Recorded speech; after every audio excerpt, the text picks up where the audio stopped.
নমস্কার বন্ধুরা, আজকে আমি তোমাদের সাথে শেয়ার করব কাঁকরোলের পুর রেসিপি। তার জন্য দেখো এখানে আমি বেশ বড় সাইজের 3টে কাঁকরোল নিয়ে নিয়েছি। এখন আমি কাঁকরোলটাকে মধ্যে থেকে দুভাগ করে নিয়েছি আর একটা আলুও কেটে পরিষ্কার করে নিয়ে নিয়েছি। এগুলা কেটে পরিষ্কার করে নেওয়ার পর আমি একটা কড়াইয়ের মধ্যে জল নিয়ে নেব।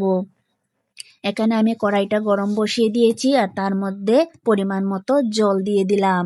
পরিমাণ মতো জল দেওয়ার পর আমি তার মধ্যে কেটে নেওয়া কাঁকরোলগুলো সিদ্ধ করার জন্য বসিয়ে দিলাম আর আলুটাও একসাথে সিদ্ধ করে নেব। বেশ কিছু সময় সিদ্ধ করার পর এখানে দেখো কাঁকরোল আর আলুটা ভালো করে সিদ্ধ হয়ে গেছে। এটা সিদ্ধ হওয়ার পর আমি সবগুলা নামিয়ে নেব একটা প্লেটের মধ্যে। সবগুলা প্লেটের মধ্যে নামিয়ে নেওয়ার পর আমি অল্প সময়টা ঠান্ডা করে নেব। ঠান্ডা হয়ে গেছে, এখন আমি একটা বাটির মধ্যে প্রথমে আলুগুলা নিয়ে নেব।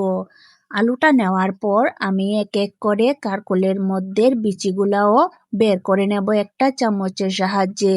কাঁকরোলটা ভালো করে সিদ্ধ হয়ে গেছে, তার জন্য খুব সহজেই চামচ দিয়ে এটাকে বের করে নিচ্ছি। এখানে আমি সবগুলা বাটির মধ্যে রেখে দেব। কাঁকরোলের ভিতরটা খুব ভালো করে আমি পরিষ্কার করে বের করে নিয়েছি। এরকম করে আমি এক এক করে সবগুলার ভিতর থেকেই বীজগুলা বের করে নেব। বের করে নেওয়ার পর দেখতে পাচ্ছ এখানে খুব সুন্দর করে ক্লিন করা হয়ে গেছে। তারপর আমি বাকি উপকরণগুলাও রেডি করে নেব।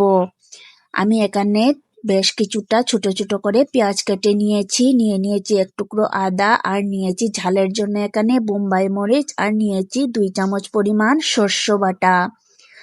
তারপর আমি কড়াইটা ভালো করে গরম করে তার মধ্যে অ্যাড করে দেব সর্ষ তেল। সর্ষ তেলটা গরম হয়ে যাওয়ার পর আমি তার মধ্যে কেটে রাখা সবগুলা পেঁয়াজই অ্যাড করে দেব। পেঁয়াজটা দেওয়ার পর আমি তার মধ্যে আদা কুচি আর মরিচগুলাও দিয়ে দিচ্ছি।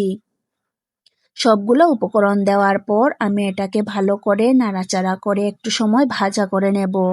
যখন পেঁয়াজের কালারটা একটু চেঞ্জ হয়ে যাবে তখনই আমি তার মধ্যে সরষের পেস্টগুলা দিয়ে দিয়েছি।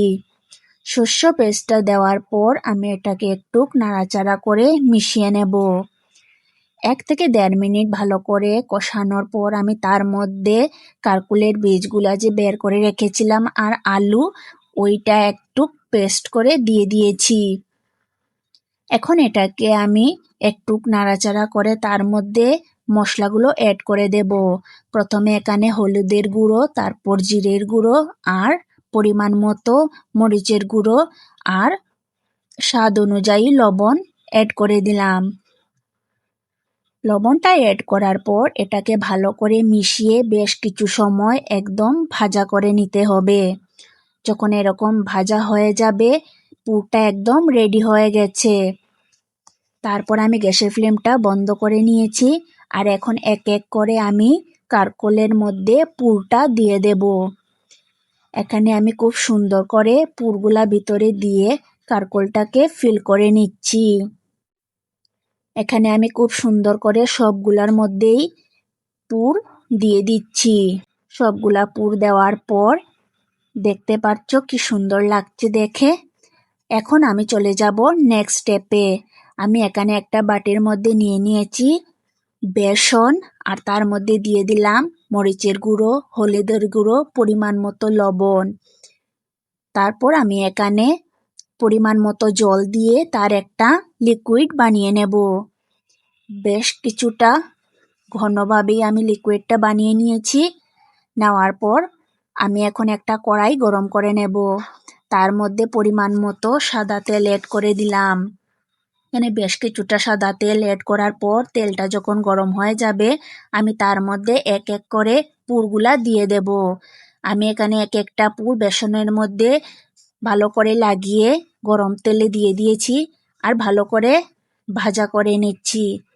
একদিকটা ভালো করে লাল লাল ভাজা হয়ে যাওয়ার পর আমি দেখতে পাচ্ছি এখানে খুব সুন্দর করে সবগুলা উল্টে উল্টে দুদিকটাই ভালো করে ভাজা করে নিচ্ছি। সবগুলা পুর এখানে ভালো করে ভাজা হয়ে গেছে। এখন আমি 2টা শুকনো মরিচও তার মধ্যে ভাজা করে নেব। আমার তো এই পুরের সাথে শুকনো লঙ্কা ভাজিটা খুব ভালো লাগে, তার জন্য এখানে আমি 2টা শুকনো লঙ্কাও ভাজি করে নিয়েছি। এই যে দেখো কারকোল পুর একদম রেডি। আমার এই কারকোল পুরটা কেমন হলো বানানো আমাকে অবশ্যই জানাবে। আর তোমরাও একবার ঘরে ট্রাই করবে। আর যদি তোমাদের ভালো লেগে থাকে তাহলে আমার চ্যানেলটাকে লাইক আর সাবস্ক্রাইব করে দেবে আর আমার সাথে থাকবে, যাতে করে আমি আরও রেসিপি তোমাদের সাথে শেয়ার করতে পারি। টাটা বন্ধুরা।